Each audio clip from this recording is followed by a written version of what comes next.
अस्सलाम वालेकुम दोस्तों, इस वक्त मैं मौजूद हूँ मूसा के मुसल्ला बेस कैंप के ऊपर और मेरे पीछे आप बर्फ़ देख रहे होंगे। बिल्कुल सारा पहाड़, सारा इलाका बर्फ़ से ढका हुआ है। मेरी ज़िंदगी में पहली ये समिट है जो कि मैंने जमशेद के साथ की है। इस सफ़र में मुझे बहुत कुछ नया सीखने को मिला, ख़ासकर इक्विपमेंट के हवाले से कि इस जैसे अगर बर्फ़ानी इलाके में और बर्फ़ का कोई समिट अगर करना हो तो उसके लिए क्या क्या चीज़ें ज़रूरी हैं।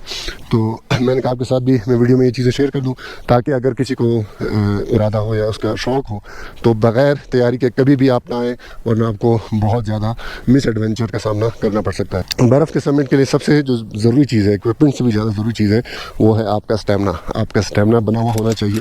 अगर आप 35 प्लस हैं मेरी तरह तो फिर आपको थोड़ी सी ज़्यादा मेहनत की ज़रूरत है। अगर कोई जैसे 20s में है तो वो फिर भी कुछ ना कुछ गुजारा कर जाएगा, लेकिन 35 प्लस जो होगा उसके लिए बहुत ज़्यादा ज़रूरी है कि इस तरह के टूर से पहले एक हफ़्ता या कम से कम एक हफ़्ता या फिर 2 हफ़्ते तक वो उसको चाहिए कि वो स्प्रिंटिंग करे। सिर्फ जॉगिंग से स्टेमिना नहीं बनता। आप जॉगिंग 1 साल भी करते रहे तो उससे आपका स्टेमिना नहीं बनेगा। स्टेमिना बनता है स्प्रिंटिंग से, यानी फुल स्पीड में जो भागना होता है ना, वो बेशक आप सिर्फ 1 मिनट के लिए भागें, लेकिन वो 1 मिनट के भागने से जो आपका स्टेमिना बनेगा वो 3 घंटे की जॉगिंग से भी नहीं बनता।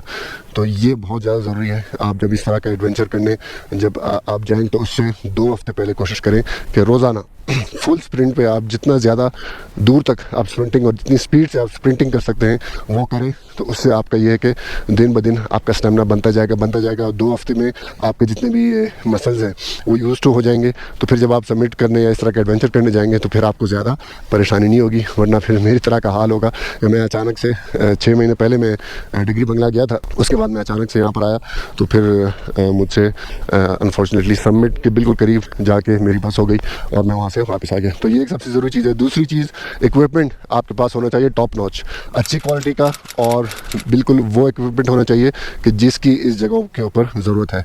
उसके अंदर जो सबसे पहली चीज़ आती है वो ये है स्नो बूट्स।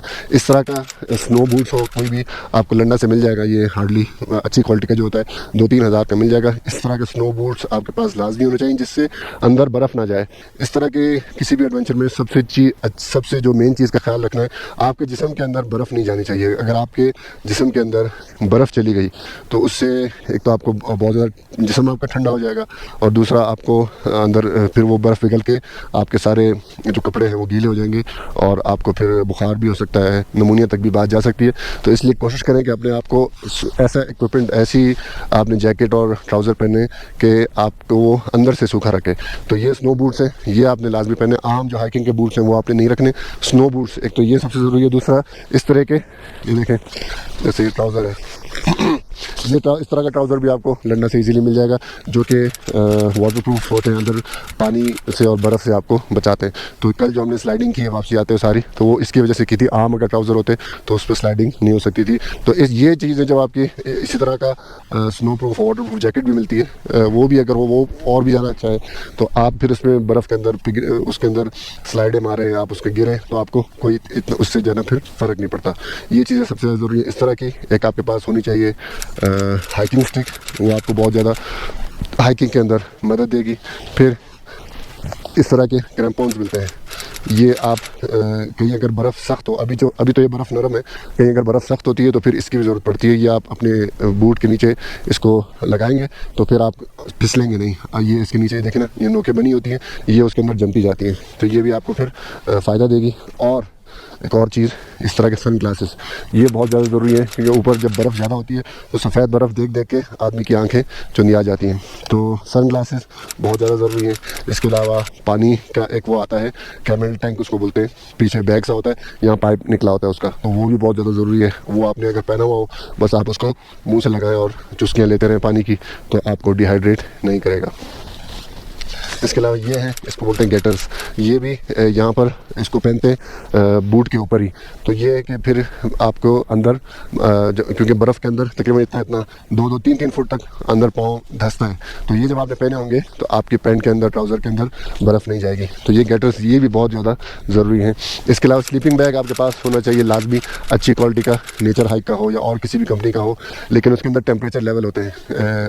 एक कम्फर्ट जोन होता है अक्सर -2 डिग्री और एक्सट्रीम लेवल होता है -10 -12 डिग्री तक। तो एटलीस्ट इस रेंज का आपके पास स्लीपिंग बैग होना चाहिए। आम स्लीपिंग बैग से यहाँ पर आपको रात को गुजारना बहुत मुश्किल हो जाएगा। स्लीपिंग बैग बहुत अच्छा होना चाहिए, हो सके तो एयर मैट्रेस एक आप ले लें, इतना सा फोल्ड होकर इतना सा हो जाता है, उसके बाद जब फुलाएंगे तो वो मैट्रेस बन जाएगा।